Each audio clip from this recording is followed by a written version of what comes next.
Prabhupada.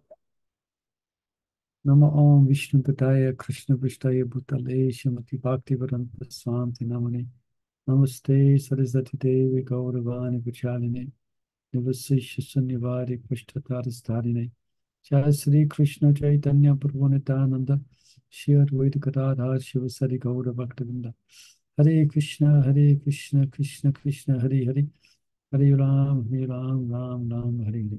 Excuse me 1 second.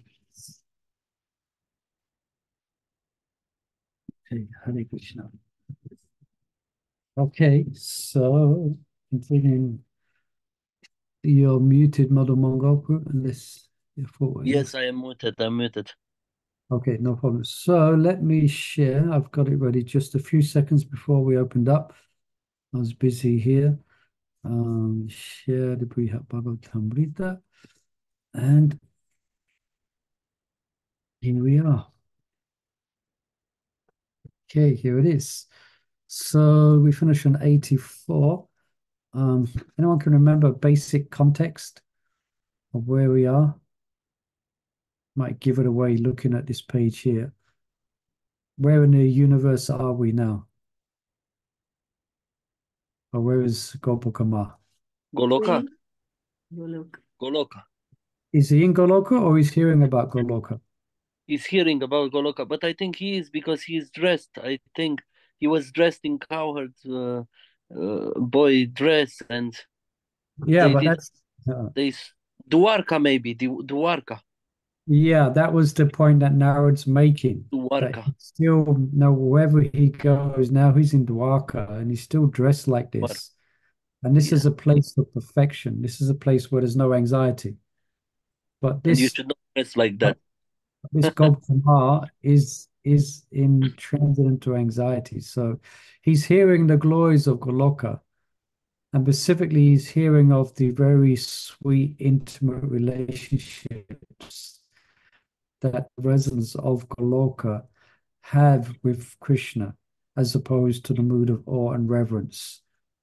So, and Sanat Goswami is going into quite some wonderful detail about the differences in devotees in Vaikuntha and devotees in Goloka. So that's where we left off, and we're continuing in that vein with text 85. So, Modern Mongol Pru, you have your hand raised. So let's see what adventures we can have in today's reading. See what comes up. See what jewels we can find for our spiritual life. Hare Krishna. Go Hare ahead. Krishna. 85. In Goloka, the dealings between the Lord and his devotees increased their mutual love in a way not possible in Vaikuntha, the abode of supreme opulence. Commentary. Narada has said that Goloka lies far away from Vaikuntha, and now he explains why. The Supreme Lord simply cannot behave with his devotees in Vaikuntha with the same familiarity as in Goloka. Right. So it's a long way away from Vaikuntha is Goloka. Ayodhya Okay, and Dwarka resemble Vaikuntha, but Goloka is even greater. Therefore, Krishna has arranged for it to be far away. Commentary. Ayodhya and Dwarka are somewhat secret portions of Vaikuntha, but as Gopal Kumar has already seen, they retain the basic Vaikuntha mood of reverence for the personality of Godhead supremacy. Dwarka is far superior to Ayodhya, which is superior to the other Vaikuntha planets, but the superiority of both Ayodhya and Dwarka is due to their being even more opulent than the rest of Vaikuntha. Therefore, neither Lord Ramachandra in Ayodhya nor Lord Krishna in Dwarka is free to subordinate himself fully to the control of his devotees' love. Yeah. Okay, so the Lord becomes fully controlled by his devotees in Goloka. No. Yeah, what's the opulence? Sorry, perhaps we should read about it. Just what's the opulence of Goloka? How was it manifest? Well, they are different. They are the intimate association is different. Yeah, just well, for instance, here it said that Full control. Ayodhya and Dwarka are more opulent than the rest of Vaikuntha. So that's in grandeur and reverence and stature. But as you know, in Goloka, it's a pastoral setting. So it's a more rural, you could say simpler setting, but its opulences far outweigh that of Ayodhya and Dwarka. I think it's described in the Brahma Samhita, isn't it? That one grain or somewhere, one grain of dust in Goloka is worth more than the whole of Ayodhya and Dwarka put together. But it's not manifest in the way of a big city and the big banquet halls, etc. It's, I think we got into speaking about that. Some of you were reminiscing about your village days. Mhm. Yeah, so, but it's manifest specifically in these sweet exchanges that there are, where basically Krishna becomes more or less controlled by the love of the residents of Goloka. Not so many rules. Not so many rules which are inspired by awe and reverence to the Lord, about approaching Him, praying to Him, etc., as we're quite familiar with from the Krishna book. All right. Yes. So, yeah, you can continue. Welcome, Abha Chandravali. Hare Krishna. Go ahead. Oh, I've got to I'm just change. change the page. Here it is. Yeah. Oh, let's see. So, in that most delightful abode, the residents share special pleasure pastimes with the Lord, in which they all relish, realize the ultimate limit of sweetness. Commentary. Here Narada does not get specific about what makes the pastimes of Goloka unique. He refers to them only by mentioning Shuka Krida Vishesho, so that special kind of enjoyment. The pronoun asau, that, normally used to point out something visible but distant, indicates that these pastimes, are beyond the power of words to the limit, and also that they are the fixed goal of all of Gopal Kumar endeavor. Only in Goloka can the Lord and his devotees enjoy pastimes in which the servant and and the served equally dominate one another. So delimit means it has no limit. Okay. So they're the same in a way, but different. Seems a lot different. This is what's been emphasized here. It's a lot different. These So, pastimes are beyond the power of words to delimit. indeed, that world, I think, display the complete essence of Lord Hari's most confidential godhood. Commentary. Goloka is even more splendidly opulent than Vaikuntha. Someone may doubt that how Goloka could appear like an ordinary place of the finite world. Despite this doubt, Sri Goloka is factually the one spiritual realm where the Supreme Lord showed the essential perfection of his beauty, personally and sporting pastimes. This highest perfection is also the most confidential mystery, which only a few fortunate souls are privileged to understand. Goloka holds the supreme position among all the Lord's abodes, for there the Lord constantly displays perfections never seen anywhere else.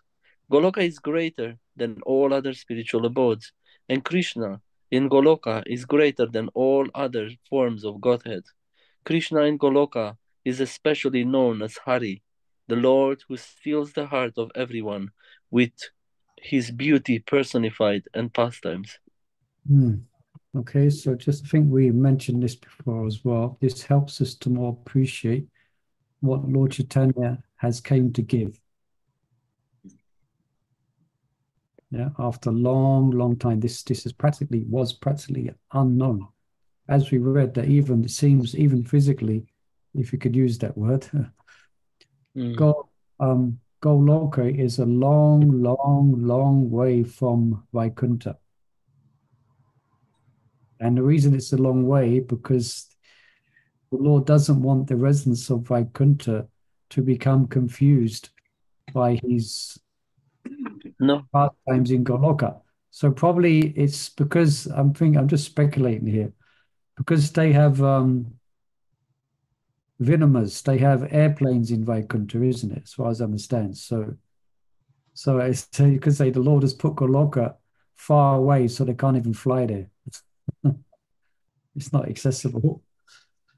So anyway, just a reminder, Lord Chaitanya's came to he's tasting this love which is there and is also distributing and giving us the means to achieve that. So quite phenomenal. All right, you continue with 89.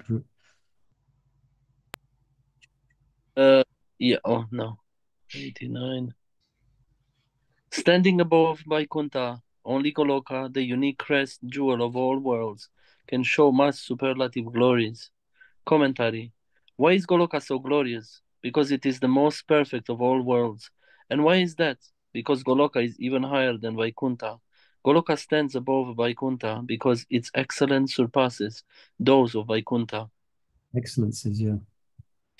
I can leave someone else to read because I need to take my wife to the train station. If that's okay. No problem. Eddie, we got a few readers here. We got Palmer's a reader, Latika a reader, Chandravadi's a reader, Murli Manohar's a reader. 1, 2, 3. Okay, I'm jumping in. All right, so text 90. And the Goloka of the Mathura district within the material world. Okay. So sorry, the Gokula. So all right, so Gokula is Boma. Goloka is Vaikuntha or the spiritual realm. Okay, and the Gokula of the Mathura district within the material world is again so supremely great that no one can properly describe its astonishing glories. Okay. Gokula, Goloka's direct expansion on earth is also greater than Vaikuntha. Text 91. Please listen, dear friend. My unsteady tongue is itching to speak. I shall now uncover a jewel I have long kept stored in the treasure chest of my heart. Commentary. Narada considers his tongue too bold, but in fact, such eagerness to glorify Krishna is an admirable quality in him or anyone else. Narada, in any case, cannot check his tongue from disclosing more. And so he is going to describe something he has kept hidden in his heart for a long time. He has not discussed this with anyone before. All right, so Narada's not told anyone this, and he has many disciples. Yeah, throughout the three worlds, different universes. It seems like he's just telling this to Gopal 92. When the personality of Godhead Krishna, Lord of Goloka, wants to enjoy his various pastimes of the highest pure love, at the end of a certain Dwapar age, he descends to the material world. We've been blessed to take birth there in that particular time, or just after. At the end of a certain Dwapar age, he descends to the material world in that special place. He descends complete with all his partial expansions. Commentary. Beginning with this verse and continuing through to 172, Narada now describes the most confidential glories of Bhoma Vrindavan, Goloka's manifestation on earth, to prepare grounds for establishing these glories in text 92 through 101. He first demonstrates the super excellence of the Lord of that abode. The current verse explains why and when Golokanath appears on earth in Mathura Gokula. The reason he descends is to satisfy his own desires. Yeah. Yeah, the Lord is completely self-satisfied. So why does he descend? Why does he create? Well, only for his Leela, just for his pleasure. Okay. The reason he descends is to satisfy his own desires. He's eager to taste the pleasure of, got to move something here, supercharged prema. And at that time the time he descends is during the final earthly years of Dwapara Yuga, the age that from its dawn to its dusk lasts 2,000, is it 2,000? 2,400 years of the demigods. But as we know from authoritative scriptures, Krishna comes to earth not at the end of every Dwapara Yuga, but only during the 28th Dwapara Yuga of the 7th Manvantara avatar in the day of Brahma. I think we're a bit familiar with that, isn't it? Okay.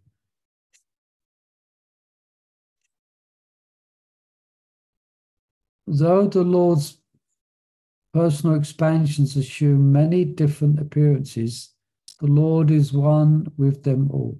And that Lord suddenly abandons Vaikuntha and his other abodes. He abandons his things and his people of those abodes and his own supreme power. And he leaves behind his consort and servants like us, who are exclusively devoted to him and have no shelter, neglecting us all. He goes to the material world. Okay, so I've always understood, sometimes I'm not very clear on it, but if the Lord's appearing here, that means he's not there. It seems like it. I thought he never lives in Vrindavan.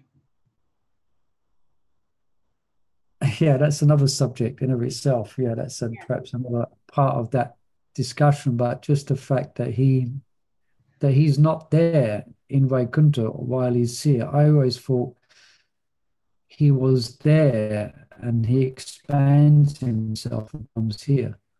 But here it's described quite simply that he abandons that place, he abandons the people, he abandons his own supreme majesty of power.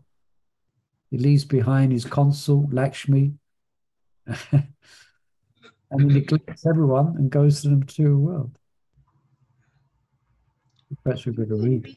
Somewhere, was it that Gokumar got to Vaikuntha or somewhere and the Lord was away? Yeah. Yeah. Yeah, and we do hear accounts of that. There are some stories where I think there's one story where someone's trying to find the Lord and the Lord's not there, and then the conclusion is that the Lord is in the heart of his devotees. That's another description like that. I guess it's quite mystical. But let's see what the commentary says. It might shed some light. Okay. All the expansions of Vishnu are included within the original Godhead Krishna.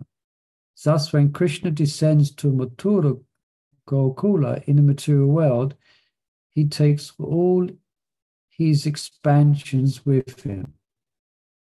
They are non-different from him, yet each of them also has its own individual identity. Okay, understand that one, if we can. They're all non-different from him, yet they all have their own individual identity. As indicated by the word adhikam and so on, in the phrase Vaikuntha Lokadikam. When Krishna comes to earth, he leaves aside all his other abodes, from Indra's heaven up to Vaikuntha. He abandons his paraphernalia of those abodes, his ornaments, palaces, weapons, thrones, and as indicated by the second, and so on, in the phrase Chatratya Parichadadin. He also leaves behind his servants and attendants. He loses interest in his innate powers, like self-satisfied renunciation, and puts them aside too. He even neglects the goddess, Mahalakshmi and his eternal associates, not inviting them to accompany him, even though they're exclusively devoted to him. So it seems like he seems like he absconds. Whether they know where he has gone, perhaps it might be explained. But it seems quite clear, isn't it? It's quite clear that he is not there. So when he's here, he is not there. But I guess he's only here for, I guess it's only a short time because of the, differences in time. You know, one day here is considered to be so many years in the heavenly planets, etc. So anyway. So he's only disappearing for a moment from just to come here. Yeah, I think that's perhaps that might help us to appreciate or understand it, what Maharaj Kishore is saying. His time here is only a moment absent there. Let's see if Sanat Goswami brings that out. Okay, so 95. To enjoy a happiness unattainable in any other company, he sports freely in the Raj of Sri Mathura, with its residents who have natures exactly suited to his own. But there again, I'm just thinking when Krishna was having Rasa Leela, then it was a day of Lord Brahma. So he's absent for a day. But that's a small, I guess that's a small amount of time in Vaikuntha still, isn't it? Perhaps one day of Brahma is half an hour.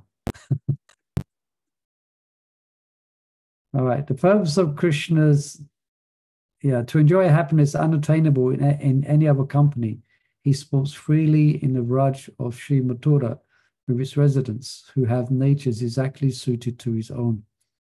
The purpose of Krishna's descent was mentioned in text 92 as his wanting to enjoy his various pastimes of the highest pure love. Tan tan maha prema vihara kamaha. This is further elaborated upon in the current verse. The devotees of Raj Bhumi are able to satisfy Krishna by joining him in his favorite pastimes. Thus, the earthly Gokula sometimes displays perfections not even found in Goloka, in the spiritual sky. All right? Not even, So what are those perfections that's found here and is not found there?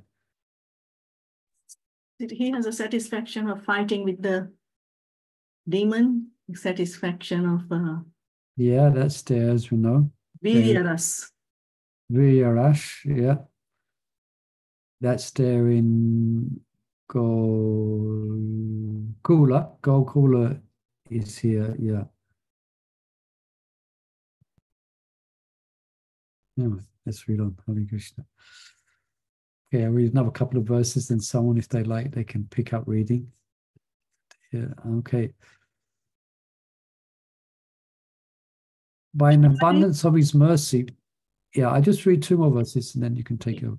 By an abundance of his mercy, never disclosed before, he then becomes directly visible, to the people of the universe who have exceptionally good fortune and firm devotion for him. So he was observable, for example, to everyone in the battle of Kurukshetra. But people would see him according to their specific adhikar and qualification. They could see him, but not everyone understood who he was. Only his devotees can see him for who he really is.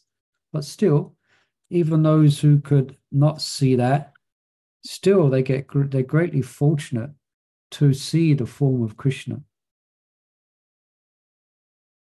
And I think many of those, or all of those, or at the Battle of Kurukshetra, the scene of Krishna coursing through the battle with Arjuna, and seeing Krishna, it had an impression on everyone's heart. And so those who were killed, a lot of them, or some of them, I'm not quite sure on that detail, they obtained the Vaikunthas. You know, because they had that impression of Krishna in their heart. And so it is, text 97, so it is that sometimes the Lord of Vaikuntha, here we go, is not seen in Vaikuntha. You have found this out for yourself here. So that's what Mother Chandravali was remembering in her reading, that Gopakumar has been in Vaikuntha and the Lord's gone out for the day. He's not there. He's not sitting on his throne. Yeah. Sometimes Lord Narayan sneaks away from his abode to visit the material world, as Gopakumar discovered when staying in Vaikuntha. Oh. All right, you can pick it up from here, Mother Krishna. Okay, Hare Krishna. Sage is concerned with the history of various worlds, therefore describe Lord Krishna in different ways. Some say he is the master of the Vaikuntha, and others the thousand-hooded Purusha. Thousand-headed Purusha. Sahasrashesha Purushaha. Okay. Some sages think of the Lord who has descended in Mathura city as Lord Narayan, a friend of Nara. Others think him Lord Vishnu, and yet others Lord Keshava, who lies in the ocean of milk. Thus, the followers of progressive Vedic culture describe Krishna's descent, each in accord with his own understanding, from what they have ascertained about the Lord's supremacy and his sweetness and his other qualities. Okay, so yeah, I think so. None of them are wrong. They are all correct. There's verses in Bhagavatam which give different reasons why the Lord has appeared. It lists many reasons why he comes, and some of them are different, but they're all correct because they're all viewing the Lord from a different perspective. It's just like if you have a Vaidurya or you have a crystal, and depending on what angle you look at the crystal, it shines a different color. Yeah, so in the same way, according to one's devotion and worship of Krishna, then he manifests and he seems to descend for specific purposes according to the appreciation of different devotees. Now they're all correct. The Lord is unlimited. Yeah. So look, a bit of lengthy purport, it seems. Yes, Karen. Commentary. The great sages of the Vedic culture are all individuals, each with his own spiritual realizations and opinions, which are reflected in the mantras of the Vedas. In the Vedic hymns, we hear the sages' various understandings of who Krishna is, in accordance with such statements as Krishnastu Bhagavan Swayam. Krishna is the original personality of Godhead, Srimad Bhagavatam 1.3.28. Some think that it is the Lord of Vaikuntha who incarnates in Mathura city. Others quote Sahasrasirsam Brahmalokadhistharattanam. The Lord with thousands of heads rules over the planet of Brahma, and identify Krishna with the thousand-headed form of Lord Vishnu. Still others, following their reading of the verse from the 4th canto of the Bhagavatam 4.159, consider Krishna an incarnation of Nar Narayan, the sons of Dharma and Murti. These two partial expansions of Nar and Narayan, the Supreme Personality of Godhead, have now appeared in the dynasty of Yadu and Kuru in the forms of Krishna and Arjun to mitigate the burden of the world. Yet other sages say that Krishna is the same Lord Keshava who lies in the milk ocean, in the ocean of milk. They cite as evidence from their understanding the words of the Bhagavatam 2:7-26, Sita Krishna Kesha, which some commentators explain to mean that Lord Kshirodakshayi Vishnu created Balram and Krishna for two strands of his own hair, one white, Sita, and the other black, Krishna. Yeah, just as a little, just as a side from here, this is what the Bibles will generally quote to say that Krishna is an incarnation of Vishnu. And they refer to this verse here. They say in the Bhagavatam, it says, Sita Krishna Keshaha. It means that here, that Lord Kishora Dakshai Vishnu created Balaram and Krishna from the two strands of his own hair. So you understand that that's saying that Krishna comes from Kishora Dakshai Vishnu, from two strands, one white and one black. Right? Now, the Mana Jiva Goswamis, the Bhagavat Sandhava, or another one of them, it's dedicated more or less to substantiating that Krishna is the origin. Krishna's to Bhagavan Swayam. And the evidences that Jiva Goswami give is just exhaustible. It's totally amazing how he takes their arguments to pieces. But one thing I remember that he says, one simple thing, he said, it also cannot be the fact that Krishna and Balaram that come from one white hair and one black hair, because the Lord doesn't have gray hair. In that simple way, the Lord doesn't have gray hair. He has black hair. Anyway, it's described in quite some detail there. Yeah, so this is what they use as evidence here. But I think then, if I remember rightly, Jiva Goswami, he gives the actual translation of the word Kesha. It means a particular, Shri Krishna Kesha. Anyway, I can't remember the details now. I'll have to look at that again, but we're going off the track a bit. Sorry. Hare Krishna. You can continue, Mother. Okay. Lord Kshirodakshayi Vishnu is called Keshava because his hair is especially beautiful. And the Vishnu Purana 5.160 states more explicitly.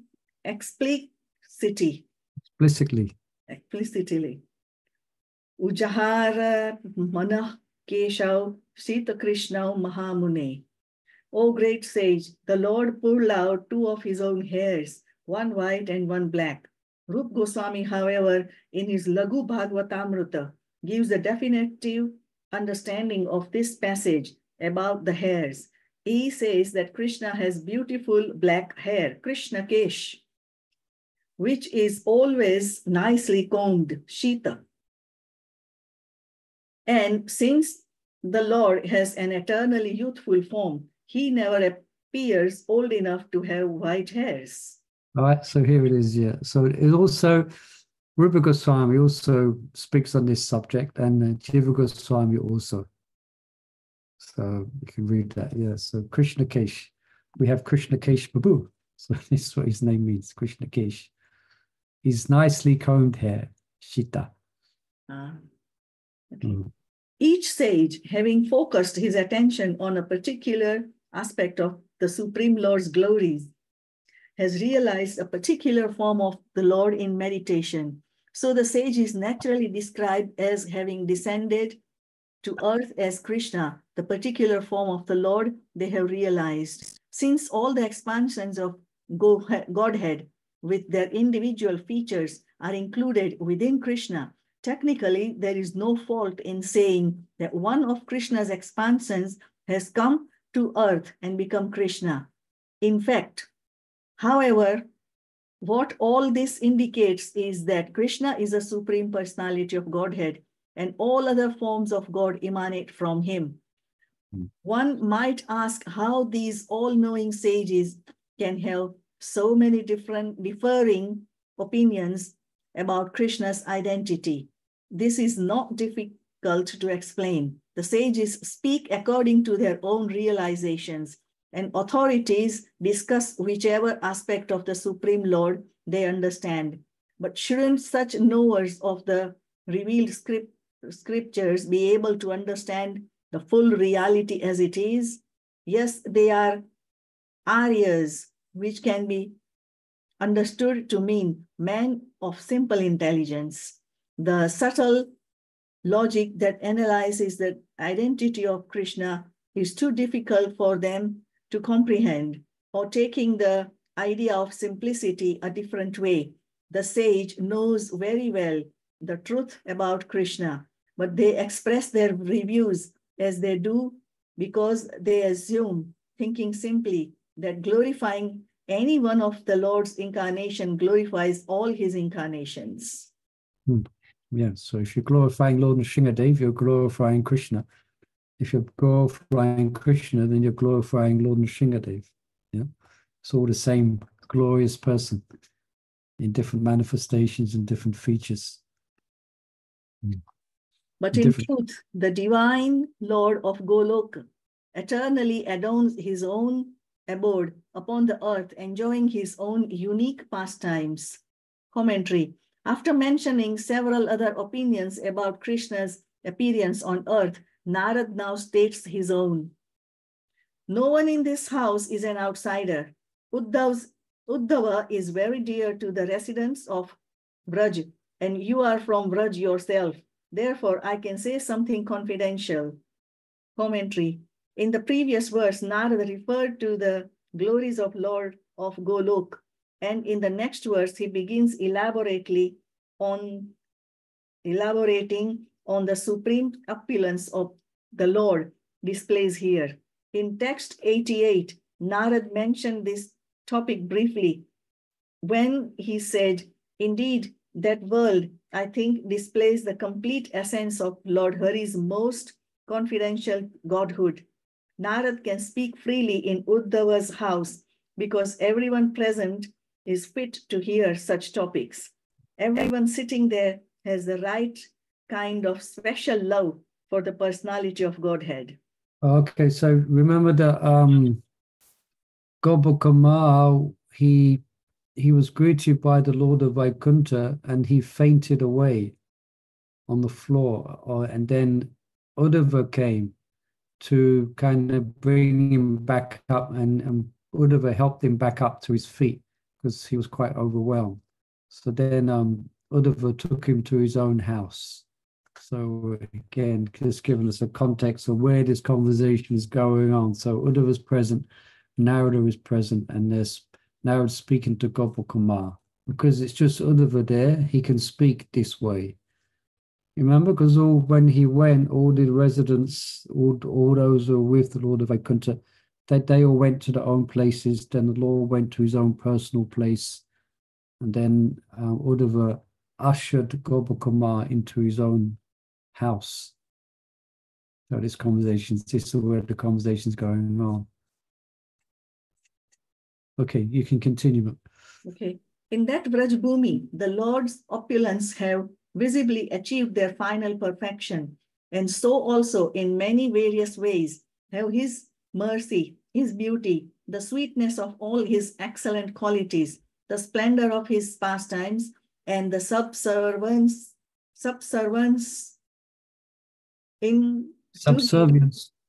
to his devotees. Subservience to his devotees. Yeah, it's quite amazing if we think of all the places where Gopal has been. Everyone is full of worship for God, the Creator. Everyone's offering him prayers. Everyone has so much respect and awe, love, but awe. But in this place, Goloka, they don't even know he's God. He's just a village boy. Even though sometimes he displays, sometimes extraordinary things are manifest about him and around him, they always put it down to the magical or to the magic of Vrindavan. Anyway, we know how the residents of Vrindavan, they, just highlighting that as we already know, but just it is quite unique how how they treat Krishna in Vraj compared to how he is treated in Vaikuntha. And which one does he prefer? Obvious, isn't it? Mhm. Yes. Mhm. Yeah, he prefers Goloka because he's out the office, he can let his hair, he's out the office. He's out of his administrative role. And that's his real original self, from which all other incarnations come from for the purpose of creation, etc. But the origin is Krishna in Goloka. All right, sorry, keep me talking. Hare Krishna. The Did you read? pastures, shall Yeah. I continue? Yeah, go on. And then if anyone else likes to read, you can please let yourself. Okay. Yeah, I can read Prabhu when Martha is finished. Yeah, You just can read one start more. now. Okay, No, go no, ahead. no. Okay, we're on 104 now, isn't it? Yeah, I better move the page here. You got it? Yes, sorry. Is Martha finished? Yes. Okay, okay. So is it okay for me to read them? Yeah. Okay, thank you. Text 104. Text 104. The pastures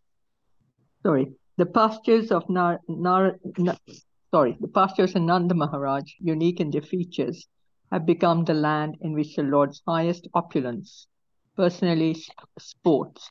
The opulence whose mere sidelong glances creates all the glories of the material world, and who serves as mistress of the household of the Lord of Vaikuntha.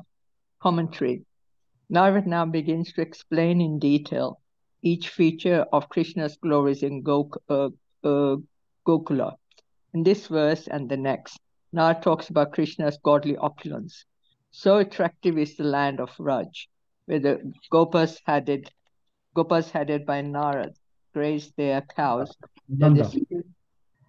Nanda, Nanda, graze the cows that the supreme goddess of fortune, Mahalakshmi, has chosen it as a place of her pastimes. Even though her mere sidelong glances empowers the great controllers of the universe, beginning with Brahma and Rudra, the gentle charms of Raj attract her. And if Gokula opulences enchant Mahalakshmi, who enchants everybody in the material world, then those opulences must be much greater than those of Brahma, Rudra, and all the demigods. Moreover, since the same Mahalakshmi who comes to Raj on earth is also the wife of Lord of Vaikuntha, the opulences of Raj must be even greater than those of Vaikuntha.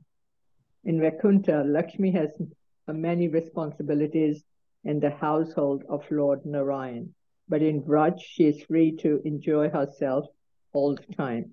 So the opulence of Lakshmi are more fully manifest in Vraj, as Sukdev Goswami describes in the 10th canto of Srimad Bhagavatam 10.5.18.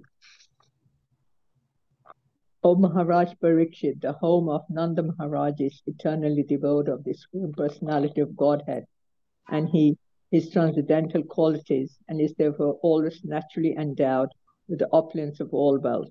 Yet, beginning from Lord Krishna's appearance, there it becomes the place for the pastimes of the goddess of fortune. Text 105. In the land of Raj, any tree with any of his parts can fulfill all the desires of anyone who asks. Yet the Lord does,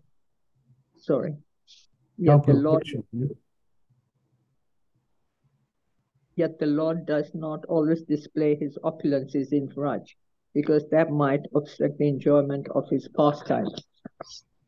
Commentary. As a simple example of how opulent is the land of Raj, even the trees there can satisfy all desires with a single fruit, a single flower, or any part of their bodies. In other words, A person who approaches those trees has his life's ambitions fulfilled. This is described in Srimad Bhagavatam 10:22-34 by the personality of Godhead himself. Those trees fulfill one's desires with their leaves, flowers, and fruits, their shade, roots, bark, and wood, and also with their fragrance, sap, ashes, pulp, and shoots. If even the trees in Raj display such wonderful powers, how could the opulence of Raj be kept secret? And how then could Raj be a suitable place for the Supreme Lord to enjoy pastimes as an ordinary person? Raj is suitable because the Lord reveals those opulences only in select instances where they are useful for his purposes. If there is no special need for them, he keeps them hidden. Thus, the opulences of Godhead are only occasionally seen in Braj, though the Lord's charming pastimes as the darling of the cowherds are always visibly expanding. Okay, so it's just creating a picture for us, at least. At least we can see this picture described Sanat Goswami. That it is again, it's a pastoral setting because they are cowherds, they are Vaishyas. So it's not going to. So it's described here all the Lord's wonderful powers. Otherwise, it could disturb or it would intrude on their intimate relationship between Krishna and the residents of Vrindavan. Like here, I found it interesting here. Generally, when we hear about the Kalpavriksha trees, like here, a person who approaches those trees has his life's ambitions fulfilled. Okay, so those in Vrindavan, their only life's ambition is in relationship to Krishna. So the trees there, if they want to make a garland, then flowers they just automatically flower. All the buds give flowers, and all the and the branches bend down. If they want some shade, then the branches will thicken, so it gives shade to the residents, to the cowherd boys, etc. Fragrance and sap. If they want to make some oils, or they want etc., etc. So the trees actually change. They change according to the needs of the residents of Vrindavan as they come to them. So it's not like, anyway, I want silly example. It's not like they're going to the trees and asking, I don't know, they go to, does Madhu Mangal go to the trees and ask for ladus? He may well do, Prabhu. He may well do. Sometimes. But see that what Sanat Goswami is mentioning here, that type of potency, although it's possible, it may be withheld.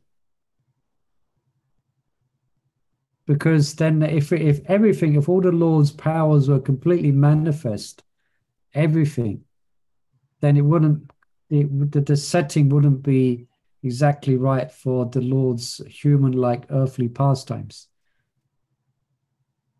Like that. It's difficult. We're trying to understand something which is inconceivable.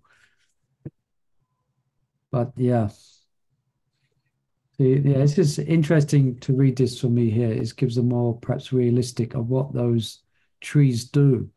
They give flowers, they give fruit, they give shade. Any time of the year, then the fruit is fully ripe. Yeah. Etc. Hare Krishna.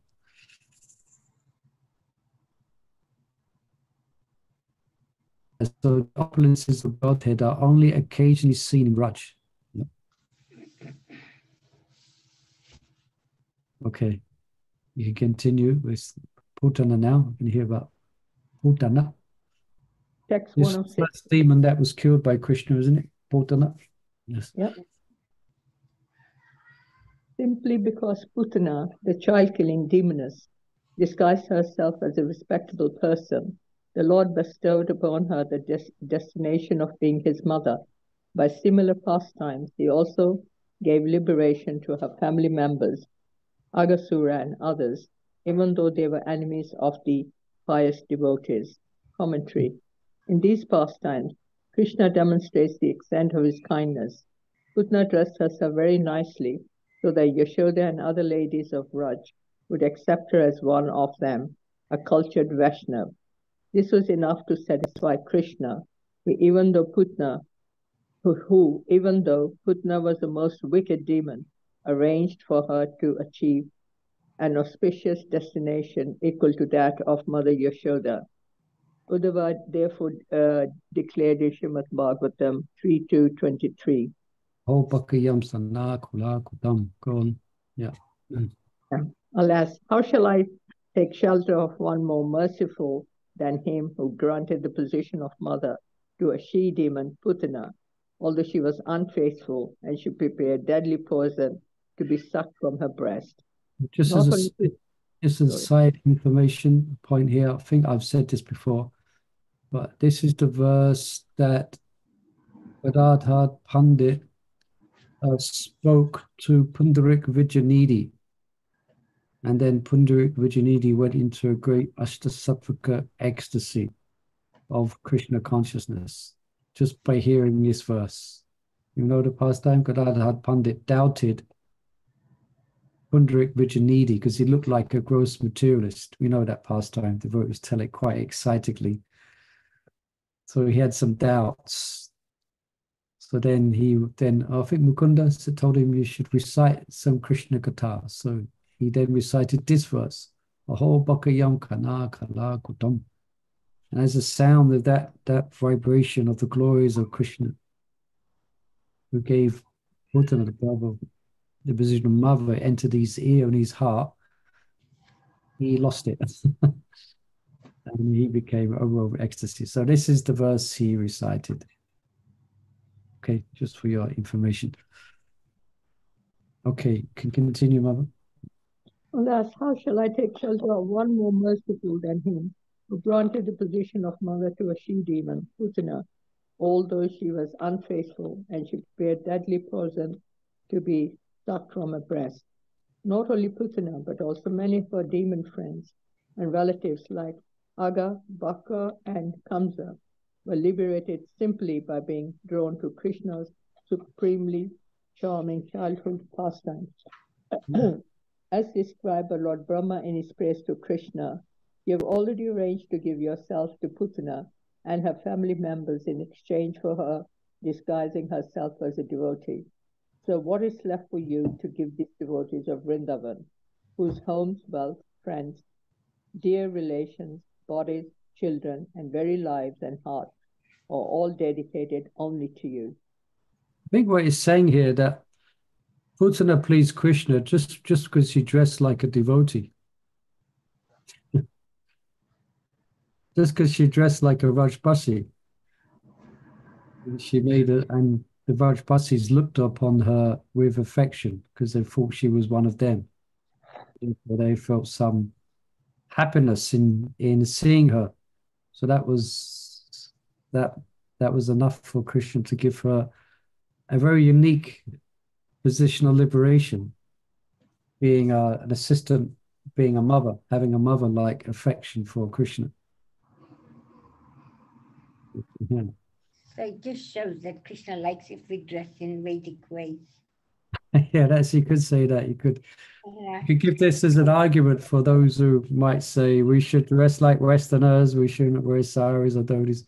Then we can cite this evidence that Krishna became so happy with Putana because she dressed like a Rajbashi.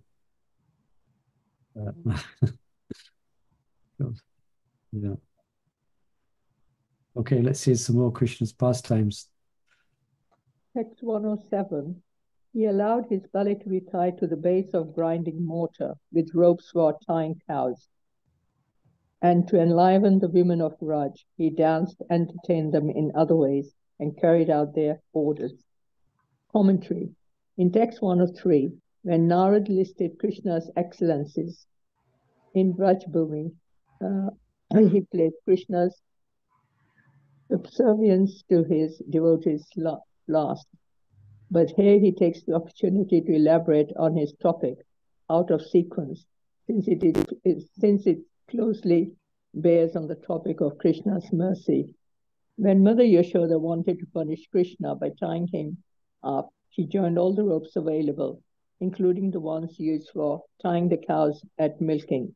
But since she could not make a rope long enough to bind her son, thus Mother Yashoda joined whatever ropes were available in the household, but still she failed in her attempt to bind Krishna. Mother Yashoda's friends, the elderly gopis in the neighborhood, were smiling and enjoying the fun.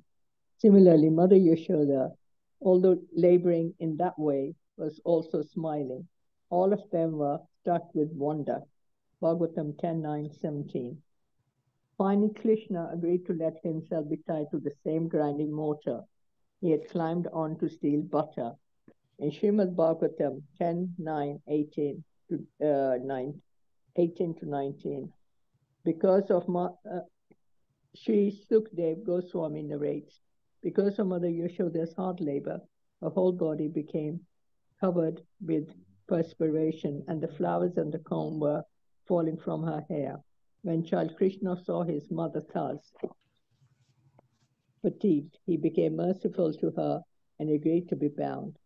O Maharaj Parikshit, the entire universe, with its great exalted demigods like Lord Shiva, Lord Brahma, and Lord Indra, is under the control of the Supreme Personality of Godhead.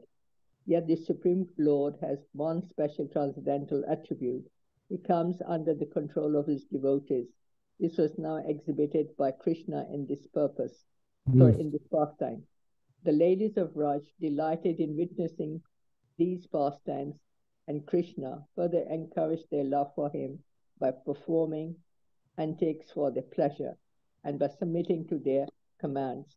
This too is described by Sukdev Goswami. The gopis would say, "If you dance, my dear Krishna, then I shall give you half a sweetmeat." By saying these words or by clapping their hands, all the gopis encourage Krishna in different ways. At such times, although he was the supremely powerful personality of Godhead, he would smile and dance according to their desire, as if he was a wooden doll in their hands. Sometimes he would sing very loudly at their bidding. In this way, Krishna came completely under the control of the gopis. Sometimes Mother Yashoda and her gopi friends would tell Krishna, "Bring this article or bring that article." Sometimes they would order him to bring a wooden plank, wooden shoes, or a wooden measuring pot. And Krishna, when ordered by the mothers, would try to bring them. Sometimes, however, as if unable to bring these things, he would touch them and stand there just to invite the pleasure of his relatives. He would strike his body with his arms to show that he had sufficient strength. To pure devotees throughout the world who could understand his activities, the Supreme Personality of Godhead, Krishna, exhibited how much he can be subdued by his devotees, his servants. In this way, he increased the pleasure of the Raj for Avasis by his childhood activities. Bhagavatam 10:11, 7-9. By these pastimes, Lord Krishna sent a clear message to the Gyanis who think they know him very well as the absolute truth. To achieve me through the process of knowledge is not at all easy. Only by bhakti am I readily obtained. Okay. That is the essence of our Krishna conscious philosophy, the Gaudiya Vaishnava philosophy. Only by this particular type of bhakti, spontaneous affection for Krishna. At least, so in Vaikuntha, they're not going to try to tie up the Lord of Vaikuntha. Only goes on in Goloka Vrindavan. All right. Let's have a little peek forward. It will stop on 108. So beautiful. Okay, so we've got lots of nectar to read, all about Goloka Vrindavan coming up next couple of weeks. All right. So shall we stop there for today? Yes, thank you so much, Prabhu. Hare Krishna. Thank you for giving us an opportunity. Thank you, Prabhu. Thank you so much. Hare Krishna. Hare Krishna. Thank you, Sunil. Hare Krishna. Ram, Ram, Ram, Hare. May you dream of Krishna. Hare Bol. Hare Krishna. Hare